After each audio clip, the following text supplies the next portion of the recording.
Nobody wants to admit that they don't like their child. I mean, it's your kid, you love them. And I did love Graham, but he was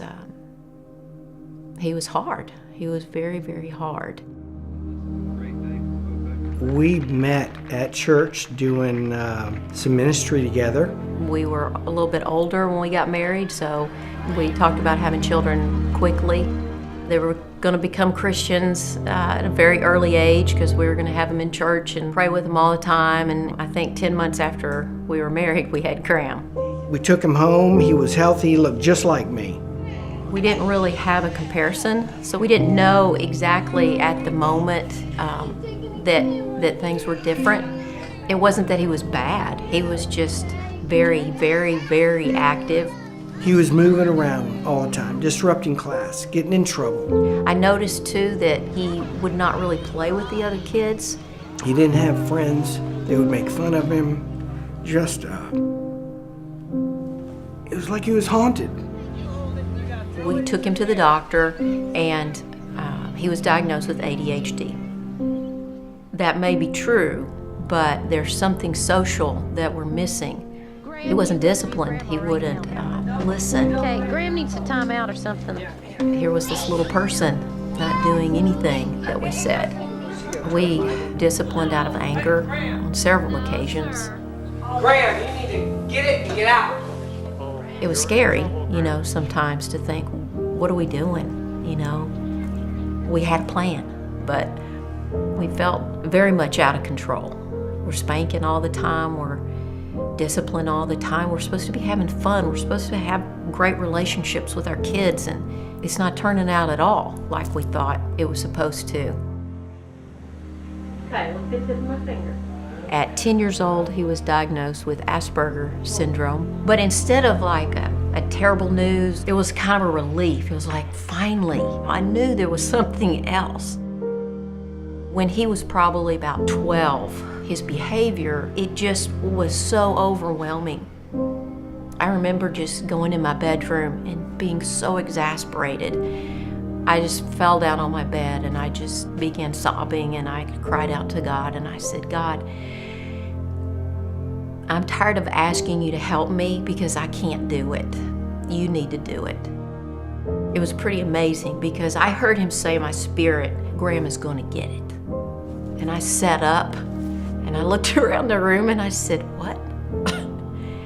And God said to me again, Graham is going to get it. And I said, okay, then I trust you that Graham's going to get it. And he didn't tell me what to do. He just gave me hope. I'm glad God gave me that at that point, because it was pretty much downhill after that.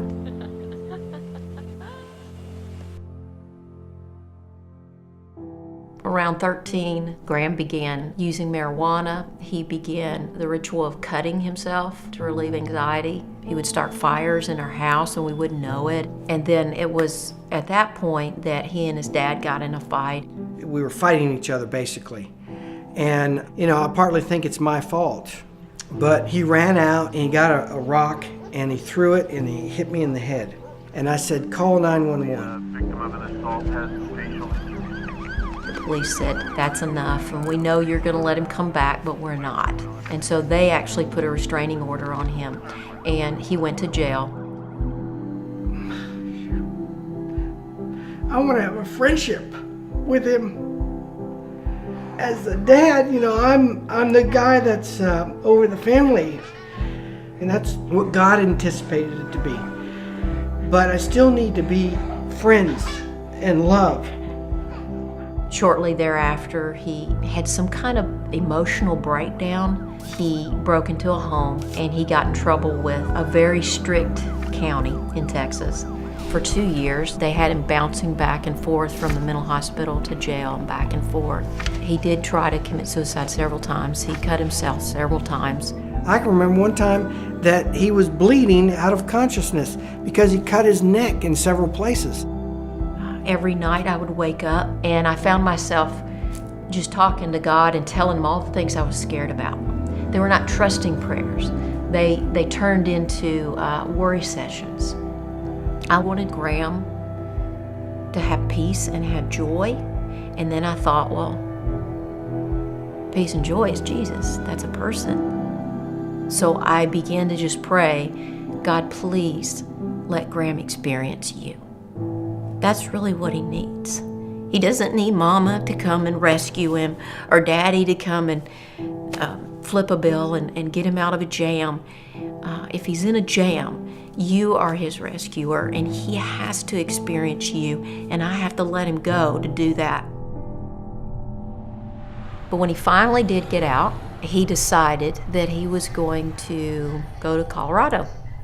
Marijuana was going to be his answer that was going to give him peace, and he got a bus ticket. He went to Colorado. Colorado wasn't everything he thought, so he ended up hitchhiking to Portland, Oregon. Hit the bottom there too, didn't have anybody that he knew. We're actually on a vacation in Mexico during this time, and Graham called us just half crazed. He was crying and screaming and mad because he had ran out of all of his medications, and he was at a hospital and they wouldn't give him any more medications. I said, Graham, we can wire you some money, but there's nothing else we can do. He got upset. He hung up on me. And right before he hung up on me, he said, I'm going to hurt somebody. I couldn't jump on a plane. I couldn't call him. He lost his phone. He called me from the hospital. There was nothing. This feels very bad. It feels like the end. And so all we could do was pray. And instead of having my worry sessions in my prayer, I cut it short, and I just told God, He is so yours, and He's always been yours. I want so badly to go rescue him, but I know you brought me here. I believe you brought me here for a reason, and you took me out of the way, and I need to trust that. So please help me just to let it go and to let you do your thing with him. And amazingly, I closed my eyes and I fell asleep. I actually took a nap. I mean, like right away. And I don't nap, never nap. God just flooded me with peace right in the middle of the hugest storm. We were in Cabo for 2 weeks. We came home and I brought my mind back to my son. However we can do it, we have to get plane tickets and go to Portland. And it may be that we find him in a morgue. We had just to trust God, period. Come on, get it. So 2.5 weeks later, Hey, look at this. I got a call from California. I answered it, and I heard Graham. He called me and he said, Mom, I lost everything. Someone stole my backpack, and I was just on the street. And I couldn't call you. I didn't have any money. I didn't have my ID. I didn't have anything. He said, I knew I didn't know anybody for thousands of miles, but I knew God.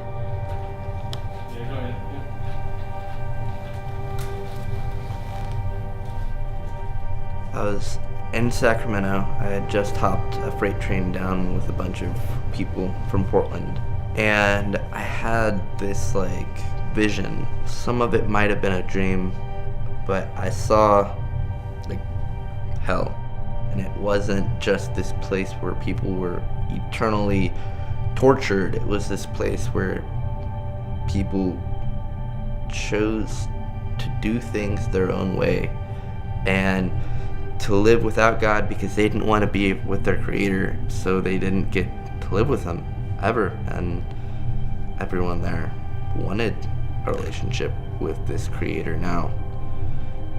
The next day, I was so filled with compassion and love for other people that the people I was hanging out with couldn't stand to be around me. They actually kicked me out of their group because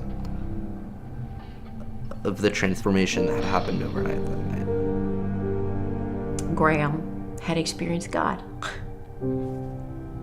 It's pretty amazing. At this time, I was still using medical marijuana to treat my anxiety, bipolar disorder. I remember very clearly God showed me what my life would look like if he did heal me, and what it would look like if he didn't.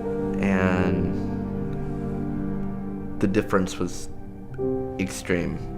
And he gave me a choice. He also made that choice very easy. Amazing transformation since then. Graham is off of all his medication. He's off of all drugs. He's walking with the Lord. What we've prayed at his youth has come to pass in his older age. Who died on the cross for you? And that's who God's son is, isn't it? Jesus is the only source of peace that I have found. What I used to trust God for was an outcome, was what I was praying for, that I trusted that would happen. And now it's not about the outcome, but it's about trusting God for trusting God. He knew how far to go with Graham. He knew when and how and where Graham was going to respond. And he did it. And I'm very, very grateful.